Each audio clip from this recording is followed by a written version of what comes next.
Hi friends, welcome to my channel. ഞാൻ വന്നിരിക്കുന്നത് ഒരു മിക്സറിൻ്റെ റെസിപ്പിയായിട്ടാണ്. കടകളിലൊക്കെ മേടിക്കാൻ കിട്ടും മിക്സർ, എന്നാലും നമ്മൾ വീട്ടിലുണ്ടാക്കി കഴിക്കുന്നതാണ് ഏറ്റവും നല്ലത്.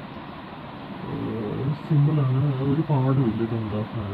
ഈസിയായിട്ട് നമുക്ക് വീട്ടിലുണ്ടാക്കിയെടുക്കും. അതിന് ആദ്യം വേണ്ടത് കടലമാവാണ്. കടലമാവിൻ്റെ കൂടെ ചില അരിപ്പൊടി, അത് ഈ പുട്ടുപൊടി ഒന്നും ആകരുത്, ഇടിയപ്പപ്പൊടി, അപ്പം അത് അങ്ങനെയുള്ള പൊടി. ഇത് രണ്ടും കൂടെ മിക്സ് ചെയ്താണ് നമ്മൾ സേവ റെഡിയാക്കുന്നത്. പിന്നെ അതിനകത്തുള്ള ബൂന്തി ഉണ്ടാക്കാൻ ഇച്ചിരി ദോശമാവിൻ്റെ കണക്കിന് കലക്കി ബൂന്തിക്ക് വേണ്ടത് തയ്യാറാക്കി. അപ്പോൾ ഇതിന് വേണ്ടുന്നത് കടലപ്പരിപ്പ്, കപ്പലണ്ടി, ഇതൊക്കെ ഇതിനകത്ത് ഇടാവുന്നതാണ്.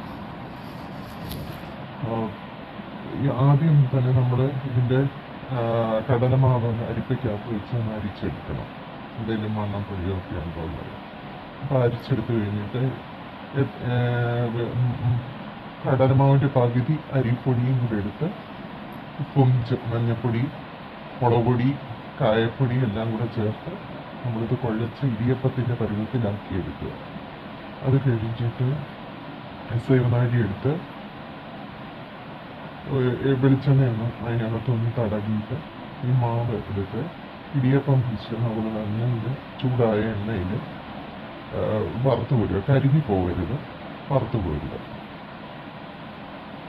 ഫസ്റ്റ് ഇത് വറുത്ത് പോരുക. പിന്നീട് ബൂന്തി, അതും വറുത്ത് പോരുക. ചെറിയ കനാപ്പ ഉണ്ടെങ്കിൽ, പിഴുത്തയുള്ള പാത്രം ഉണ്ടെങ്കിൽ അതിൽ കൂടി മാവ് ഇങ്ങനെ കോരി വെച്ച് സ്പൂണിട്ട് ഇളക്കിയാൽ അത് ബൂന്തി റെഡിയായി കിട്ടും.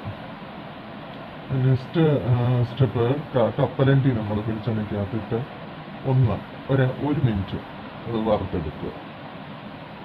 കടലപ്പരിപ്പ് അതുപോലൊക്കെ വറുത്ത് കോരി എടുക്കുക. കറിവേപ്പില ഉണ്ടെങ്കിൽ അതും ചൂടായ എണ്ണയിൽ വറുത്ത് കോരി എടുക്കുക.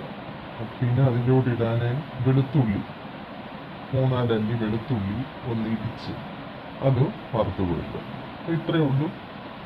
ഇതെല്ലാം കൂടെ നമുക്ക് ഒരു പേപ്പറിൽ എണ്ണ മാറാനെ കൊണ്ട് പേപ്പറിൽ നിരത്തിയിടുക.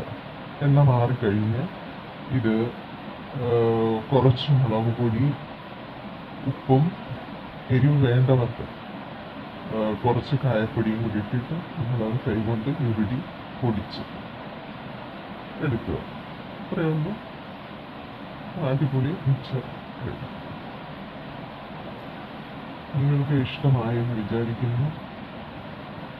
Please watch my channel and support me. Okay, thank you.